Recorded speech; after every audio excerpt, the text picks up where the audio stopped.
Planning your teaching session online. Here you will be guided as to how you could plan your lessons. So this particular session is based on the ARCS model. The ARCS model is very specific and it was developed by Keller in 1983. Later again, it was designed by Keller and Suzuki in 1988. So ARCS stands for A. Attention, R. Relevance, C. Confidence, and S. Satisfaction. So based on this model, we do have Robert Gagney's 9 events of instructional design. This was developed in 1962. So based on this particular design, the other instructions as to how you can go about planning your lesson for an online session will progress. Reception, icebreakers. In this segment, we will discuss the role of icebreakers and how they play a very important role during your session. Icebreakers happen to be an effective tool to establish a connection between you and your students. If planned and executed well, they can prove to be highly effective to achieve your aim of transferring knowledge to your students. Why use icebreakers? Icebreakers help you gain attention and motivate your learners to participate actively. It works at establishing the intellectual skills by gaining attention of your learners, establishing a rapport between you and your students and among your students as well. Establishing a connection with your students will help students open up and make you more approachable to the learners whenever they face difficulties. It will also ease out the environment for your students as they get to know one another. This will prove to be extremely helpful when you want the students to engage in group tasks or pair work. Considerations for using icebreakers. When you begin thinking about how you would want to use them, you can ask yourself these questions before you select your icebreaker. What do you want to achieve? How do you wish to set the platform for your learning? How can the students select the task which would lead to your course content or the lesson plan of the day? How can you adapt to the activities your classroom setting requires?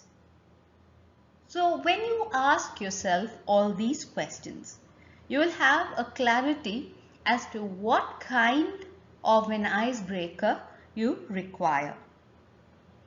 Getting started with icebreakers. To get started with icebreakers, you would have to first introduce the activity. Introduce the activity with its name. Then explain to your learners how the task has to be carried out.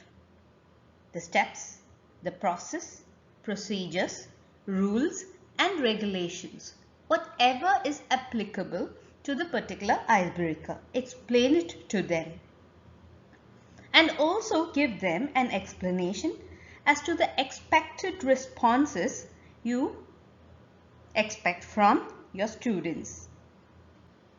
Then go on to giving them information about the duration of the activity. Let's assume that you select an activity for 5 minutes for your icebreaker. Inform this to your students. And as they are engaged in the process of the activity, halfway through, inform your students that half of the time that you have planned for this particular task is over. And during this segment of your lesson, when you're working on the icebreaker, try to identify students who are shy and hesitant to participate. So when you identify such students who are hesitant or shy and are not participating, motivate and encourage them to participate. Now to answer your big question, how can I do so online?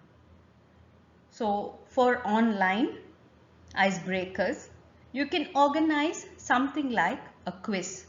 So you can plan a quiz activity and ask them to participate and also share their scores. And you can call out their names and appreciate them. They'll feel extremely welcome into your group. The next thing you could do is, if they are really small, I think it works out well with adult learners as well, ask closed-end questions and ask them to shout out the answers. Believe me, you will end up with a highly interactive class for the rest of your year. And finally, I will be sharing some ice-breaking activities which you could use for your session later on. Expectancy, informing your learners. Students need to be clarified about what he or she can expect. It is a common belief that a teacher determines the sort of knowledge they should transfer to their learners. Sadly, this belief contributes to the difficulty of a learner.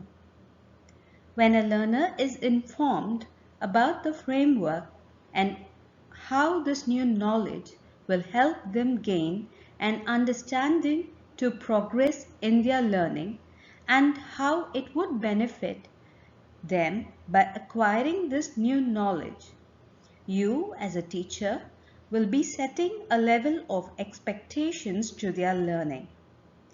Hence, the process of knowledge transference will strike a balance when both teacher and the students work along. The complexity of the process is thereby simplified. Your verbal information will also set a condition to provide a meaningful context as you present information to your learners. In addition, you will also be establishing an expectation of success, which would bring in the kind of desired attitude towards your students in your class as you begin interacting with one another. Overall, informing your students will increase their engagement in the course in the context which would lead to enhanced learning. It will establish a mutually beneficial environment and a good learning condition for your students. Retrieval, stimulating recall. In this section, teachers will have to focus on activating the students' prior knowledge to help them constructively apply and engage in learning. This event is helpful to introduce new knowledge which connects the learners with their previously gained or acquired knowledge. Stimulating recollection will also help your students to realize what they already know. In case they have a misconception or knowledge gaps, this will help you clarify concepts before you begin your session. You can give assignments on your platform in terms of true or false, multiple choice questions. And in case you are aware of the Padlet or the Wallwisher platform, you can post graphs, images, or even passages and ask your students to leave comments and their observations related to what you have posted on the Wallwisher. You can also motivate your learners in terms of providing effective clues to help them recall and generalize the information which is related to their prior learning. And speaking in terms of intellectual skills, you will be stimulating previously learned component skills. And finally, in terms of motor skills, you are encouraging your learners to use mental practice. Selective perception, stimulus. The teaching strategies we employ in our classroom reflect on our understanding of how the content of the subjects we are teaching will benefit our learners. Hence, try to accommodate the 7 learning styles of our learners. We do have the visual or the spatial, where you use pictures and images to promote understanding. The oral, that is the auditory or musical, where you use sound and music. Verbal, linguistic, where you use words both in speech as well as writing. Physical, kinesthetic, the use of body, hands, and promoting a sense of touch. Online, you can give a high five or a thumbs up through your chat box. Logical, mathematical, where you use logic and reasoning in your systems. Social, interpersonal, where your learners prefer to learn in groups. Solitary, intrapersonal, where they prefer to learn alone or engage in self-study. So you will have to plan your activities around the 7 learning styles. So all your students will be interested in the learning process.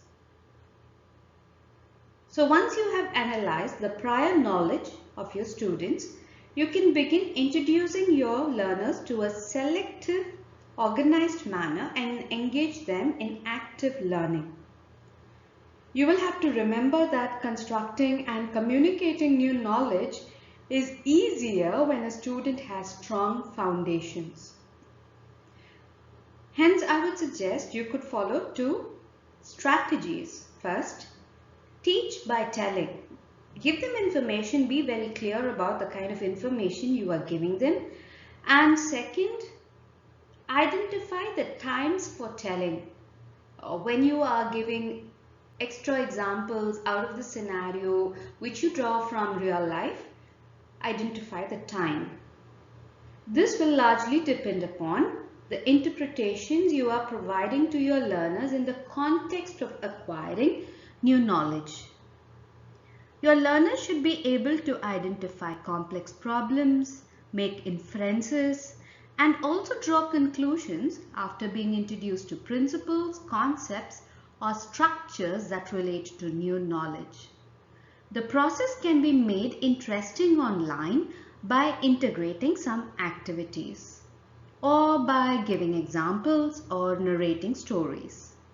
Remember that both young and adult learners enjoy listening to stories. You could also look into using demonstrative video clips and illustrations that would enhance your learning concept. In terms of verbal information, you are providing explanations to clarify the context of learning for your learners. The variations which you are using in the transferring of knowledge has to appeal to the intellectual skill of your learner. As far as cognition is concerned, it can be achieved when you describe and demonstrate contents of your lesson with clarity.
semantic encoding guidance. Your teaching has to accommodate the needs and the abilities of all your learners and help them overcome any unnecessary hurdles which might crop up in the process of their learning. Hence, you will have to convey your information by creating an inclusive learning environment for them.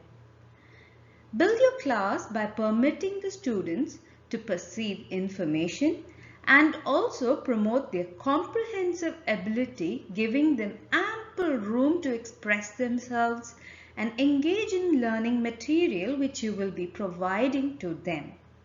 These materials could be in the form of words or pictures or music or sound, projects, group works, activities, or independent assignments or homework which you give them according to your choice. Perception of the student can be supported to a great extent by the use of PowerPoint or virtual whiteboards. We'll have a discussion as to how you can use these virtual whiteboards in another part altogether. So these actually supplement and aid your teaching. The use of these teaching aids can help you in a step-by-step process where you get to guide and promote learning among your learners. Ask your students to take notes of important points or note down any doubts or questions which they have or would want to clarify with you. But ask them to wait until you complete a particular concept. You should be able to clarify the information as soon as you end your concept and your explanation that goes along with it. When you do this, you will be helping your students to relate to new concepts without much difficulties. In case they are having problems with solving, you can always invite them to share your whiteboard and solve problems on the virtual board, and you can provide a voice support guiding them as they progress in their actions or activities step by step. You can also opt to download the PDF of sums or tasks or problems which you have solved along with your students on the virtual board to help them refer. Finally, you can also give them a little bit of homework to help them realize their ability to check their understanding and the ability to put new knowledge to work.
Responding, performance. Once you have guided your students to understand the new learning material, it is time for you to permit your students to demonstrate what they have understood. Hence, you should consider asking good questions to elicit answers from your students to check their intellectual progress. Allow them to discriminate between what they knew before and what they have learned after your explanation. Also help them to consider checking their own learning through the questions which you are going to ask them in terms of application, comparison and description, or which relates to their new knowledge. Help them exhibit their knowledge. When you get your learners to respond, you will be promoting interactions and also permitting shy students to express themselves.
Reinforcements, feedback. Once you have elicited the learning and checked the performance of the students through the question and answers and asking them to demonstrate the new knowledge in front of the class or on the virtual board, you will have to do something else when you are asking your students to perform. What I do personally is I make quick notes of their mistakes. You heard me right. I literally take notes with a piece of paper and pen. If I don't get a pen, a pencil. You could do the same and I would recommend the same because it makes a whole lot of a difference to your approach of giving feedback to your learners to help them learn better and improve. Because here you will be exactly pointing out to the mistakes they make, and immediately after the lesson is over and when they begin answering you. And you will also be providing an opportunity to correct themselves or even ask for clarifications in case they have misunderstood a concept which you have just explained. So when you are engaged in the process of pointing out to their mistakes and offering corrections, please avoid naming the students while doing so. Inform them that you had certain observations which you would like them to consider and correct. Provide your feedback in a generalized manner. This way, your students will not feel offended or put down. They have the ability to reflect on their own mistakes even when you don't point out or mention their names. And when you do so, they will take your corrections positively and begin working on it.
Retrieval assessing.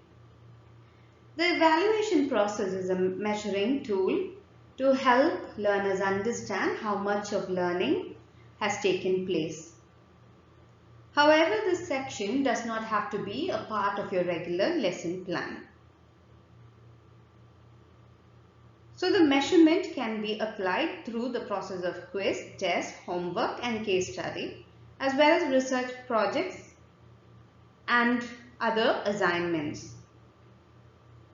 It would be good if you can create rubrics to help the students understand the test procedure. Highlight to them the aspects which would help them to gain more marks. And also give them an understanding as to sections or mistakes which is in general which would result in them losing marks. Since we are not a part of a regular classroom setting, you can always opt for formative assessment. It's good because students receive an input and a guiding feedback from you on their performance on a regular basis, and also help them understand that as far as the evaluation process is concerned, you are going to help them measure their learning in terms of knowledge acquired, skills developed and their competency.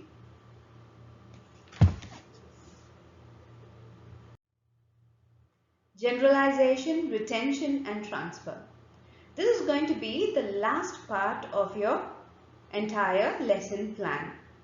So your 1 hour teaching period can be fixed up, and if it's 2 hours, always take a 10-minute break in between.